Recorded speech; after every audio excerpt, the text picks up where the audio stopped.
इस वीडियो में बताई गई सारी जानकारी पब्लिक प्लेटफॉर्म पर उपलब्ध है। इसमें ऐसी कोई जानकारी नहीं दी गई है जिससे हमारे सुरक्षा बलों की गोपनीयता भंग होती है। डिफेंस डिटेक्टिव सेना का सम्मान करता है और उन्हीं जानकारियों के आधार पर काम करता है जो सार्वजनिक रूप से मौजूद है। Pakistani army chief general Asim Munir का दिमाग जो है वो सटक गया है। वो भारत को जंग की धमकी दे रहे हैं।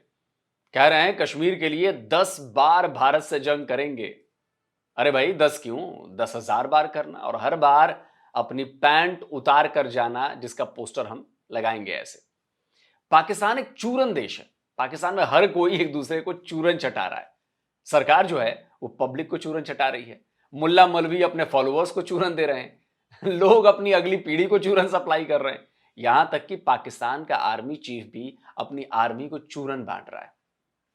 नमस्कार दोस्तों, डिफेंस डिटेक्टिव के एक और नए एपिसोड में आप सभी का स्वागत है। मैं हूं आलोक। दोस्तों, पिछले 78 सालों से पाकिस्तान में सियासतदान और आर्मी पाकिस्तानी पब्लिक को बेवकूफ बना रही है। अरे वो एक कहावत है ना कि काठ की हांडी बार बार नहीं चढ़ती, लेकिन पाकिस्तान के जाहिल लोगों पर यह कहावत फिट नहीं बैठती है।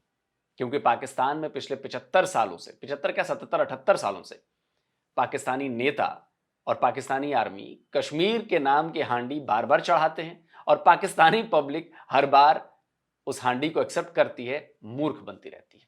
पाकिस्तानी आर्मी चीफ ने एक बार फिर कश्मीर के नाम पर अपनी छाती पीटनी जो है वो शुरू कर दी और पब्लिक ने चूरन खाना शुरू कर दी। कश्मीर पर 10 लड़ाई लड़ेगा पाकिस्तान, और ये बात किसने कही है? पाकिस्तान के आर्मी चीफ आसिम मुनीर ने।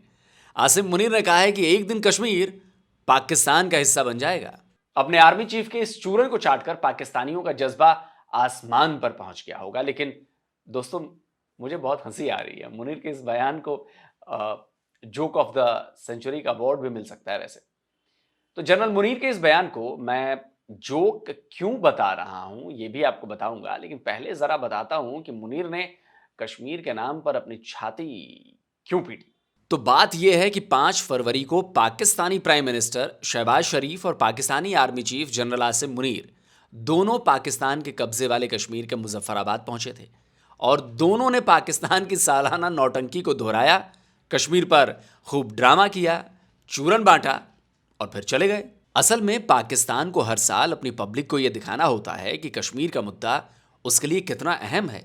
तभी तो कश्मीर के नाम पर लोगों को इमोशनली ब्लैकमेल करके उनके टैक्स के पैसों को कश्मीर के नाम पर लूट सकें। पाकिस्तानी आर्मी के जनरल्स कश्मीर के नाम पर अपनी तिजोरियां भर सकें।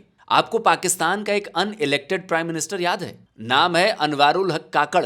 दिसंबर 2023 में उसने तो भारत से 300 जंगे करने का ऐलान कर दिया था। तब भी पाकिस्तानियों ने काकड़ की खूब वाहवाही की थी, खूब तालियां बजाई थी और आज मुनीर के बयान पर बजा रहे हैं। लेकिन किसी ने यह कभी पूछा कि भाई 78 सालों में तुमने किया क्या? आधा इंच कश्मीर ले पाए क्या तुम? और भाई जंग कैसे लड़ोगे? कहां से आएंगे पैसे? कहां से आएंगे हथियार? कहां से आएंगे टैंकों और जहाजों के लिए तेल? मैंने कहा था ना कि मुनीर के बयान पर मुझे हंसी आ रही है। उसकी वजह भी यही है। पाकिस्तान को लगता है कि उसका एटमी ताकत होना ही काफी। लगता है आसिम मुनीर अपने फॉर्मर आर्मी चीफ की बातों को भूल गए हैं कि पाकिस्तान के 2022 में पाकिस्तानी आर्मी के नेशनल सिक्योरिटी पॉलिसी में क्या कहा गया था। पाकिस्तानी आर्मी की इस रिपोर्ट के मुताबिक पाकिस्तान अगले 100 सालों तक भारत से लड़ाई लड़ने की ताकत कुव्वत नहीं रखता। लेकिन भैया मुनीर तो 3 जंगों के बाद और 10 जंग लड़ने का ढिढोरा पीट रहे हैं। एक तो आर्मी चीफ की जो स्टेटमेंट है कि कश्मीर की खातिर 3 जंगें लड़ी हैं, 10 और लड़नी पड़ी तो लड़ेंगे, ये उनका बयान है। आर्मी चीफ का बहुत अहम बयान है कि 10 जंगें मजीद हमें लड़नी पड़ जाए तो हम लड़ेंगे। अब जब मुनीर ने खुद ये कह दिया है कि 3 जंगें लड़ चुके हैं कश्मीर के लिए, तो ये भी तो सवाल उठता है ना कि उन जंगों में हुआ क्या था। पाकिस्तान ने बंटवारे के ठीक बाद ही कश्मीर पर हमला बोल दिया था। पश्तून और अफगान कबाइलियों के दम पर पाकिस्तानी फौज श्रीनगर के करीब तक पहुंच गई थी। तब कश्मीर भारत का हिस्सा नहीं बना था। लेकिन पाकिस्तान के हमले के बाद कश्मीर ने भारत में विलय का फैसला कर लिया और तब भारत की सेना कश्मीर पहुंची थी और पाकिस्तानी फौज और कबाइलियों को मार मार कर मुजफ्फराबाद तक भगा दिया था। वो तो भारत सरकार मामले को यूनाइटेड नेशन में लेकर चली गई थी, नहीं तो उसी समय भारतीय सेना ने कश्मीर का सारा हिसाब किताब बराबर कर लिया होता। 1965 में भी पाकिस्तान ने कश्मीर पर आंख उठाकर देखने की हिमाकत की थी और उसका अंजाम भी उसे शिकस्त के रूप में ही मिला था। यहाँ फर्स्ट आर्मर्ड डिव को लॉन्च कर रहे हैं खेमकरन में, वो आपकी एलीट एक थी, वो जाके वहां पे फंस गई। सबसे बड़ा जो हमारा फेलियर था वो फर्स्ट आर्मर्ड डिव का था, जो वहां पे जाके फंस गए और हम कोई मतलब ड्रामेटिक ब्रेक थ्रू नहीं कर सके। 1971 में पाकिस्तान के 93,000 सैनिकों की पैंट उतारू सेरेमनी के बारे में तो पूरी दुनिया जानती है। 1999 में भी पाकिस्तान ने कश्मीर पर कब्जे की कोशिश की थी, लेकिन उसका अंजाम क्या हुआ था? आज भी करगिल की उन चोटियों पर भारत का तिरंगा शान से लहरा रहा है। पाकिस्तान ने हर बार जंग की पहल की है, हर बार उसने हमला किया है और हर बार उसने अपना मुंह काला करवाया है, हर बार उसे हार हासिल हुई है। और ये बातें पाकिस्तानी एक्सपर्ट्स भी मानते हैं। ये हैं पाकिस्तान के न्यूक्लियर फिजिसिस्ट परवेज हुदबॉय। सुनिए जरा क्या कह रहे हैं। और हमारी सुई अटकी हुई है कश्मीर पे। कश्मीर बनेगा पाकिस्तान, उसके ऊपर हमने 3 जंगें लड़ी हैं। तीनों जंगें पाकिस्तान ने शुरू की थी और इसमें तो कोई शक ही नहीं। सन 47 की, सन 65 की, सन 99 की, कोई इससे इख्तलाफ भी नहीं कर सकता कि हमने ये दानिशतन शुरू की थी। और आज भी पाकिस्तान वही कर रहा है जो पिछले 78 सालों से करता आया है।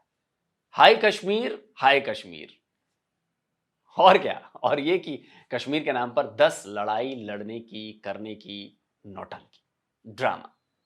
मुनीर साहब केवल बयानबाजी कर रहे हो या फिर लड़ाई की कुछ तैयारी भी की है कि नहीं? 2019 में जब भारत और पाकिस्तान के बीच तल्खी बढ़ गई थी तो दोनों देशों के बीच लड़ाई को लेकर तभी से लेकर कई रिपोर्ट्स आई थी जो ये बता रही थी कि पाकिस्तान के पास भारत से जंग लड़ने के लिए पैसे ही नहीं है। अभी यूक्रेन और रूस के बीच जंग चल रही है।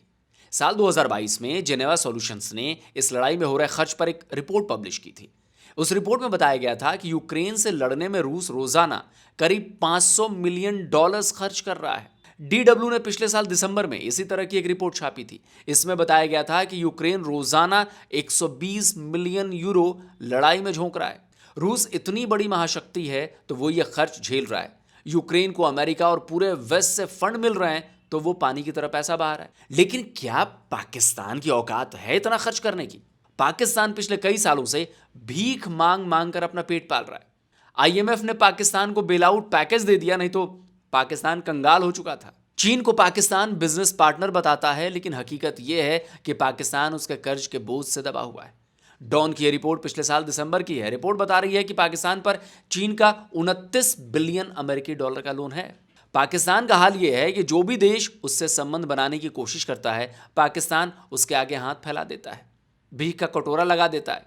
उसने सऊदी अरब से भी मोटा लोन उठाया हुआ है। कतर और UAE से भी पाकिस्तान ने भीख ली हुई है और ये अभी भी जारी है। देखिए, ये 23 जनवरी की ही खबर है।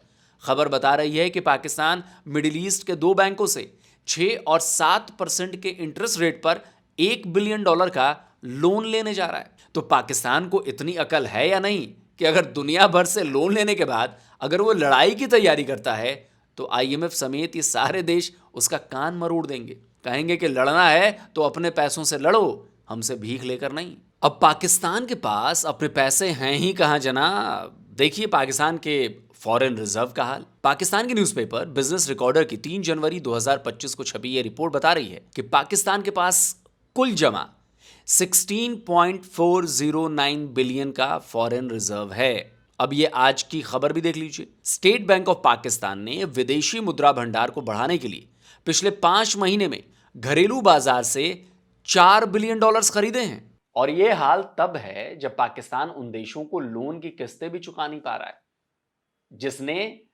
जिससे उसने कर्ज लिए हुए हैं। जैसे ही एक पेमेंट होगी, पाकिस्तान का फॉरेन रिजर्व और कम हो जाएगा। यहीं पर आपको जरा भारत के फॉरेन रिजर्व के बारे में बता देता हूं। तो ये करीब करीब 630 बिलियन अमेरिकी डॉलर है। अब बताइए कहां भीख में मिले 16 से 17 बिलियन और कहां अपने कमाए गए 630 बिलियन। फर्क समझ रहे हैं आप? और ये पाकिस्तानी $16 बिलियन लेकर भारत से जंग लड़ेंगे। फिर आप कहेंगे कि मैं आपके जनरल पर, आपके पाक आर्मी चीफ पर हंस रहा हूं। लेकिन पाकिस्तान की फटेहाली इतने तक सीमित नहीं है। जो पाकिस्तान भारत से 10 जंगों की बात कर रहा है, वो पिछले कुछ सालों से अपने देश में लोगों को सैलरी तक भी नहीं दे पा रहा। ये 2022 की खबर है। पाकिस्तान ने अपने फॉरेन मिशन के स्टाफ को 4-5 महीने तक सैलरी नहीं दी। क्यों? क्योंकि उसके पास डॉलर थे ही नहीं। इन फॉरेन मिशन में अमेरिका, फ्रांस, ईरान, तुर्की, ओमान जैसे देशों की पाकिस्तानी एम्बेसीज भी शामिल थी। पिछले ही साल पाकिस्तान में कई जगह सरकारी कर्मचारियों को कॉन्ट्रैक्ट बेस्ड वर्कर्स में बदल दिया गया है ताकि उन्हें कम पैसे और कम सुविधाएं दी जा सकें, यानी पैसे बचाए जा सकें। अब यह खबर देखिए, पेशावर की यूनिवर्सिटी में एम्प्लॉइज को सैलरी देने के लिए फंड्स ही नहीं थे। खैबर पख्तूनख्वा की सरकार ने अपने कर्मचारियों की सैलरी कट कर दी थी। हाँ, ये बात और है कि पाकिस्तान में आर्मी का बजट लगातार बढ़ाया जाता रहा है। अब ये होगा भी कैसे नहीं भाई, पाकिस्तान में जो भी सरकार बनती है वो आर्मी की कठपुतली ही तो होती है। अब सवाल ये है कि क्या आसिम मुनीर को नहीं पता कि पाकिस्तानी आर्मी की औकात नहीं है भारत से सीधी जंग करने की? भाई देखो, जज्बे की बात मत करना। जज्बा तो हमने 71 की लड़ाई में देख लिया है। वो पीछे पोस्टर लगा हुआ है 93,000 का। जब जज्बे वाली कौम के 93,000 फौजियों ने अपनी पैंटें उतार दी थी, तो हमें मत समझाना। करगिल में घुसे इन्हीं जज्बे वालों को जब मार मार कर ढेर कर दिया गया था, तो लाशें तक वापस नहीं ली थी पाकिस्तानियों ने। फिर बात क्या है? बात है मुद्दे को डाइवर्ट करने की। बलूचिस्तान में रोज पाकिस्तानी आर्मी पर हमले हो रहे हैं। कभी 10, 20 तो कभी 50 फौजी मारे जा रहे हैं। बलोच लड़ाकों ने, बलोच फ्रीडम फाइटर्स ने पाकिस्तानी आर्मी की बैंड बजाई हुई। दूसरी तरफ टीटीपी और तालिबान ने पाकिस्तानी फौज की गर्दन टेटुआ दबाया हुआ है। और पाकिस्तानी आर्मी चीफ में इतना दम नहीं कि वो टीटीपी या बलोच लड़ाकों को काबू कर सके। तो भाई पाकिस्तानी पब्लिक के सामने ये जो फजीहत हो रही है, उसको डाइवर्ट कैसे किया जाए? एक ही तरीका है इसका, कश्मीर। कश्मीर का नाम ले लो, बस सारे पाकिस्तानी पागल हो जाएंगे और बलूचिस्तान से लेकर खैबर पख्तूनख्वा में जो पाकिस्तानी आर्मी की बुरी तरह से पिटाई हो रही है, धुलाई हो रही है, शिकस्त मिल रही है, वो उसे भूल जाएंगे।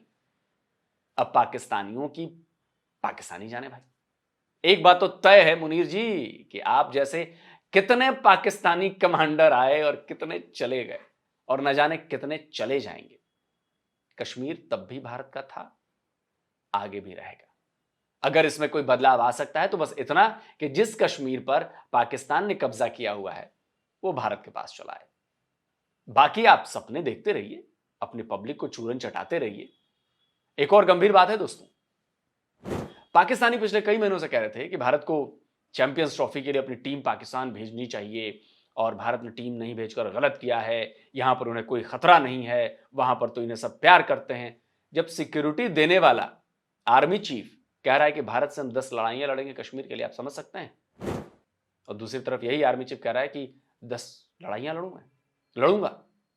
उसी आर्मी चीफ की सेना पाकिस्तान में चैंपियंस ट्रॉफी के लिए जाने वाली टीमों को सिक्योरिटी देने वाली है।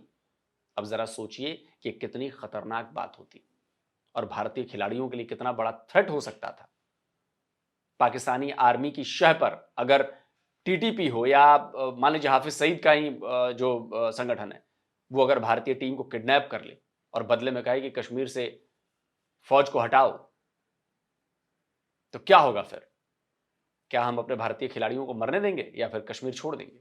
जरा सोचिए उस सिचुएशन को। मैं तो ये बिल्कुल हाइपोथेटिकल सिचुएशन दे रहा हूं, लेकिन जरा सोचिए, क्योंकि हमें ये नहीं भूलना चाहिए कि 165 लोगों के बदले में कांधार में हमने मसूद अजहर और इन लोगों को छोड़ा था, जो आज भी हमें घाव दे रहे हैं। तो जरा सोचिए कि अगर भारतीय टीम उनके कब्जे में आ जाए तो क्या होगा। बस सोचते रहिए। तो दोस्तों, आज के इस वीडियो में इतना ही। और जिन लोगों ने डिफेंस डिटेक्टिव को सब्सक्राइब नहीं किया है तो भाई चैनल को सब्सक्राइब करिए और बेल आइकन जरूर दबाइए, जिससे हमारे द्वारा अपलोड किए गए हर वीडियो की जानकारी आप तक फौरन पहुंच जाए। जल्दी मिलता हूं एक और नए वीडियो के साथ। नमस्कार, जय हिंद। तो अगर आप चाहते हैं मुझसे बात करना, मुझसे कोई सवाल पूछना, तो फैन कॉल पर आप मुझसे कनेक्ट हो सकते हैं। फैन कॉल में ये सुविधा है कि आप अपने हिसाब से वहां पर जाकर टाइम स्लॉट बुक कर सकते हैं कि आपको फलाने दिन मुझसे बात करनी है, फलाने टाइम पे मुझसे बात करनी है। लेकिन ये भी बता दूं कि ये पेड सर्विस है।